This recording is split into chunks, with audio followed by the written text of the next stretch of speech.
Hey guys, welcome back to my Planet Zoo Speedbuild series. Today we'll be building an enclosure for the Alpine Ibex. Without further ado, let's jump right into it. Alright, so starting off, I wanted to paint the where I was going to put the enclosure, make it shaped out, because for this I was going to have a sculpted area, because they are Alpine Ibexes, they live in the mountain area. I was thinking that as you look on it, how do I explain it? Like the beginning of a mountain. Yeah, that works. So a lot of this was just figuring out how I was going to sculpt the enclosure. I used the square to begin with, just sort of get an idea of what sort of shape I wanted to use to start off with. And then I was like, you know what, it's gonna be a lot quicker if I just flattened off to foundation. And it was. There's a lot of sculpting. It is just sort of me getting the layout. It takes a long time because I wasn't exactly sure what I was going to do. So I'm going to speed this up for you guys to make it just a lot quicker than what I had to deal with.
So yeah, as you can see, there was a lot of sculpting. You can kind of see the beginnings of a waterfall. I thought about the idea, I was like, oh my god, that'll be really cool. And then it's just a more natural way for them to drink. I spent a lot of time trying to figure out what kind of fencing I wanted to use, because I just wasn't 100% sure, and I didn't know if I wanted to like make my own fencing.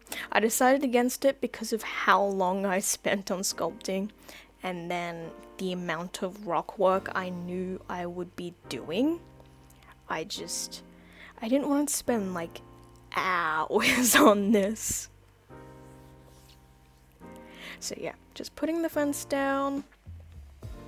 I know I had this idea for as the enclosure goes up, the guests also get raised, if that makes, like the path goes up too to follow. It also lets them look into the capybara and tapir habitat a little bit better, because I know the guests complain about not being able to see in that.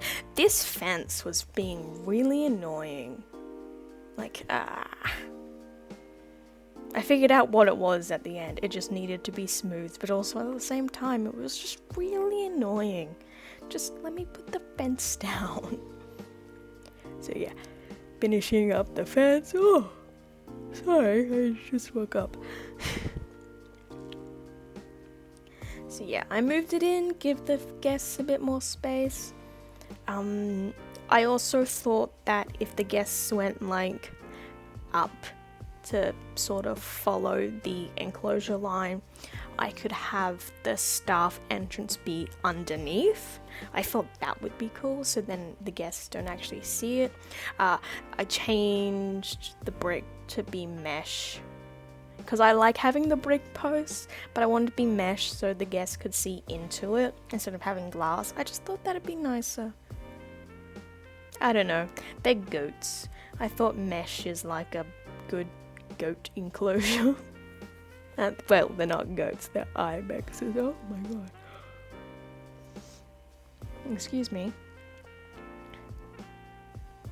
So yeah, I was trying to lift it up and went, this is a bit too close. So I just went back, because I like slopes. And then yeah, I went, this is enough. Put that there. The guests will have a nice view. And then I was crossing my fingers, hoping I could just put the staff path down, and it worked. First try. I was so happy. And then there's this really long path that goes behind the tapir and capybara habitat. Just goes all the way back and around. And then I realized I did way too good of a job at this area, because I kind of boxed it all in. Oh my god. Don't record after just waking up. Lesson learned. Yeah, so I gotta move the vet thing back, but it worked.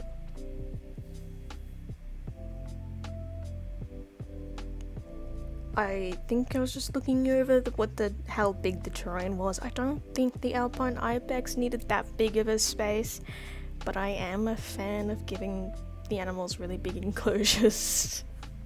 I know it's bad because the guests can't see into it, but this is about the enclosures, not the guests. I also wanted to make their resting space, their shelter. So I thought if I did it like in between where they climb, they can like walk on top and also sleep underneath it. Because that way, you know, there's still a lot of climbing space, and I don't have to like sacrifice the climbing space for sleeping space. I was trying to figure out the roof. I just went with flat, because I think it brings my idea of just them just being able to walk all over it to the other side. I kind of put it into the ground because I thought that'll fill any holes, and it did. This pole, for some reason, I could not get it to change the axis rotation, so it was really annoying.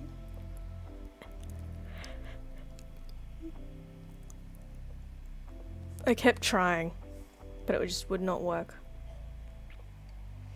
I don't know if it's I think it was the camera angle, because I was like, is that not straight on the ground?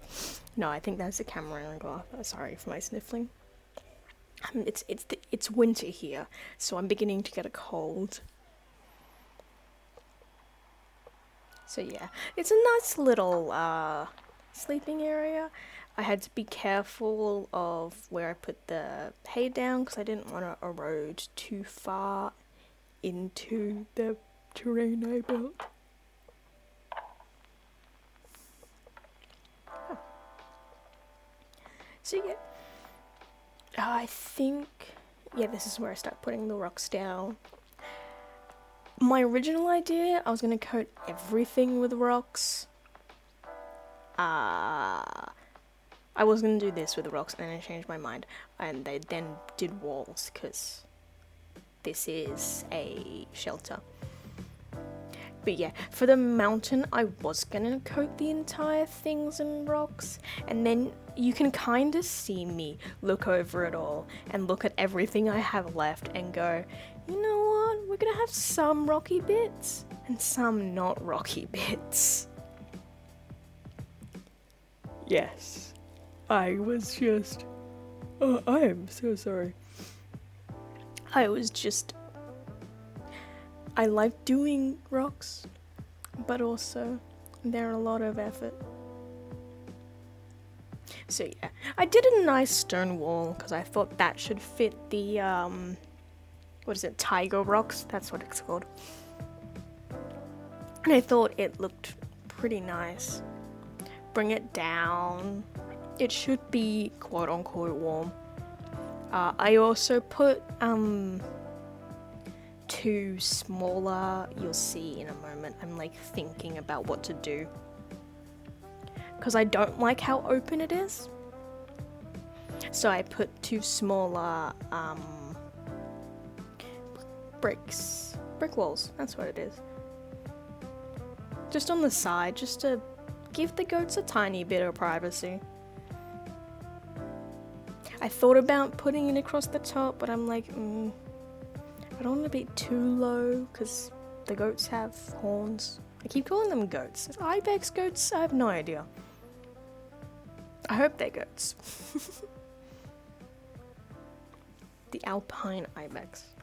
Yeah, so this is the first Alpine Ibex enclosure that I've ever done. So I did look at a few references while doing it. Occasionally in the footage you might see me like pause. That's when I alt tab out of the game to look at references. I did think about like stopping the recording every single time I did it, but I did it so many times it's best that I actually didn't alt tab every single pause the stop the recording, because I can't pause it with this program I'm using. Yeah. A lot of my references was just from Google searching Alpine Ibex enclosure. And some were other people's Planet Zoos enclosures, but I mainly looked at the real life zoo ones. Because otherwise I feel bad. I feel like I would be copying, and I don't want to copy. Although, I don't know what else I'm going with that. Yeah, I just feel bad looking at some other people's Planet Zoos enclosures. Although I do get some good inspiration from them, which I think that's what this series is about, giving some people inspiration. But yeah, there is a lot of rocks, so I'm gonna do a little bit of sculpting and speed it up again for you guys. Alright, I'll see you guys soon.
Just popping back in because I thought this was a bit funny.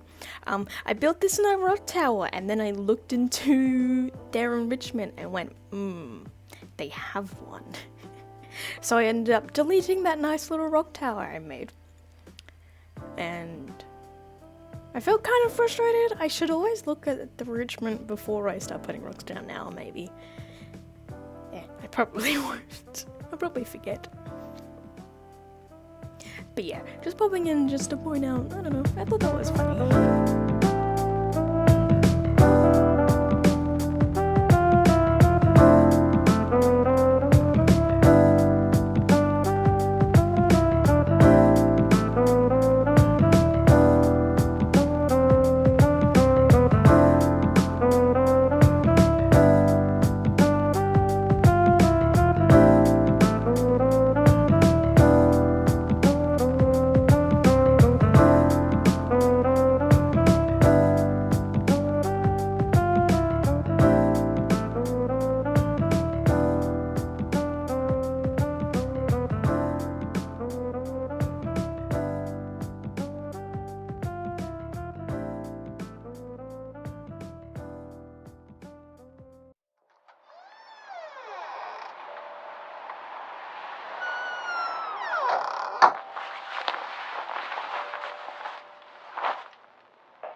all the rocks are down. There's also enrichment down because I didn't know. I kind of did it. So now it's selecting the Alpine Ibex I wanted because I'm not 100% sure how much foliage and stuff they needed. So I wanted to select them, put them in the enclosure first, because I think that was just a better idea. And then while I wait on them, I would, well, make that waterfall. I don't typically do a lot of effects and stuff because I kind of forget they exist, but I do like them. I like them. I really like making waterfalls. I thought about using one of those ones first, and then because I had a pool on top, I realized it didn't look that good. I try and force it because I could not find the top bit of the waterfall that wasn't murky for a while, and I don't know why. Oh no, it's because it was like at the end. That's why I couldn't find it. I remember now. So I tried doing that, and I went, no, I'll do it from the top, because I think that's the best way to figure out the waterfall, is start from the top and then go down. I thought about putting those in, but I just didn't like the rock. It made it look fake. Like, if I had started like that, then yeah, because then I'd have to put like a rock on top hiding it, and then it'd be, it just wasn't what I wanted. So I went in again, looking for the waterfall top. I think I found it. Yeah, I went, oh, it's down there. God damn it, it's not with the other clean waterfalls. So when it's there, I put it down. And by now, the Alpine Ibex was like, let me out. Let us out. So I had to let, so I wasn't finished before they got in, but meh. So just adjusting it, and then it's the middle part of the waterfall.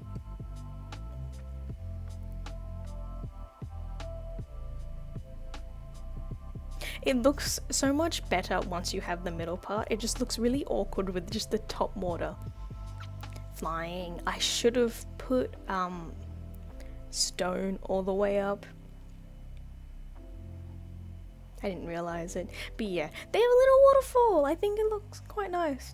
I do believe I put stone behind it, so it doesn't look entirely like dirt, because you can slightly see the dirt. I think the stone makes it looks a little nicer. But because I already put the waterfall down, it was really hard to see where I was placing and how I was placing and if it was in dirt or not. Good thing terrain painting exists. So yeah, just a little more rock mount. I'm not going to speed it up this time. Alright, with that done, I accidentally clicked the to the flamingos, and I was like, oh god. So you get a little cameo of the flamingos. Now it's terrain painting.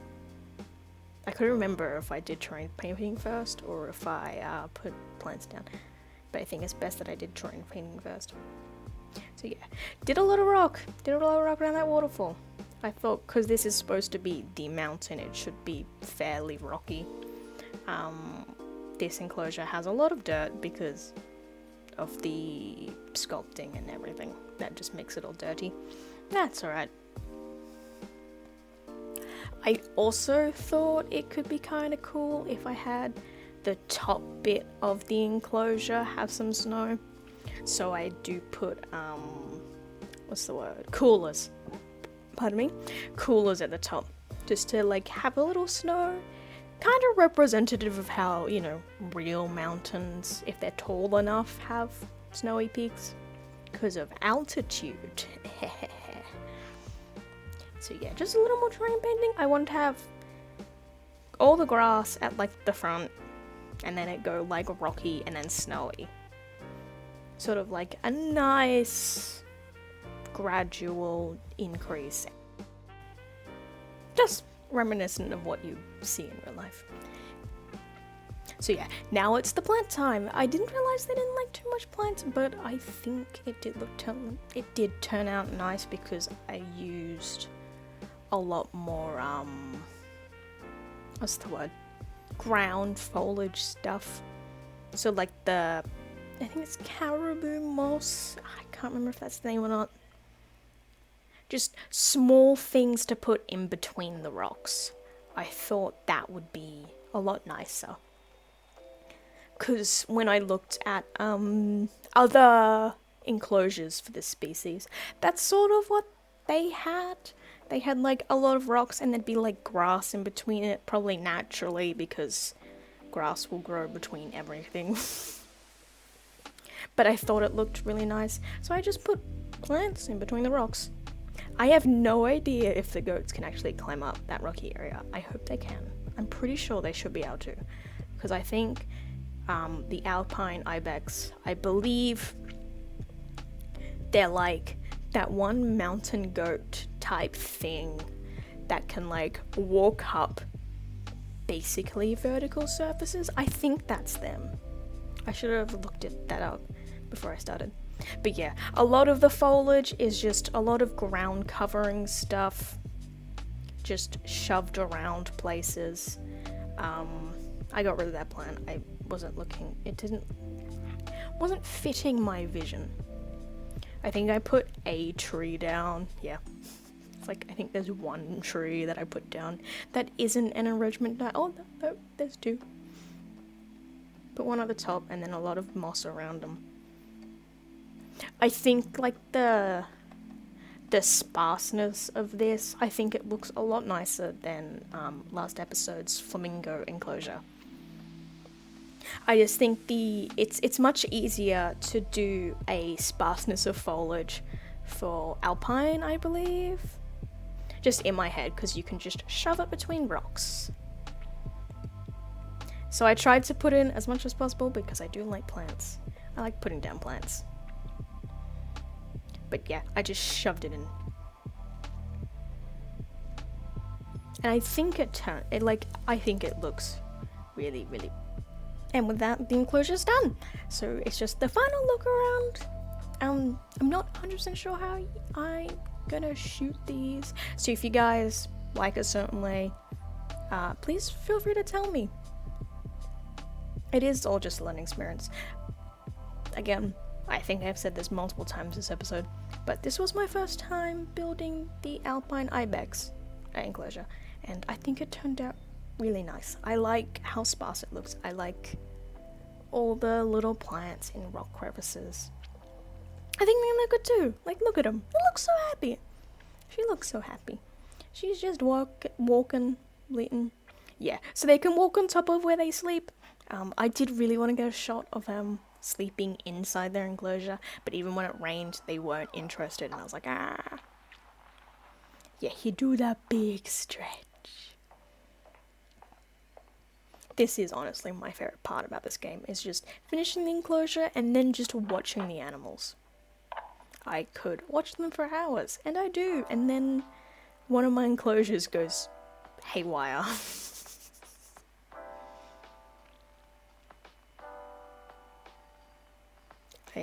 I really like their animations.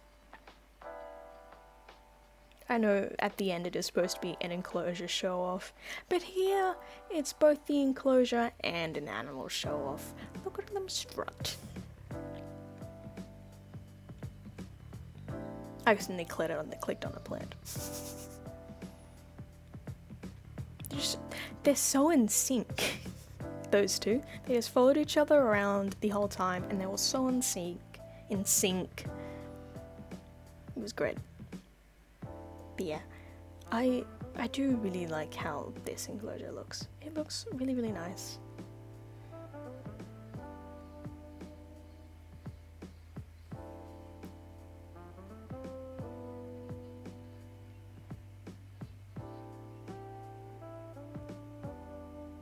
Just sort of inspecting everything, seeing how everything looks. I was really hoping I could get a shot of the animals in there.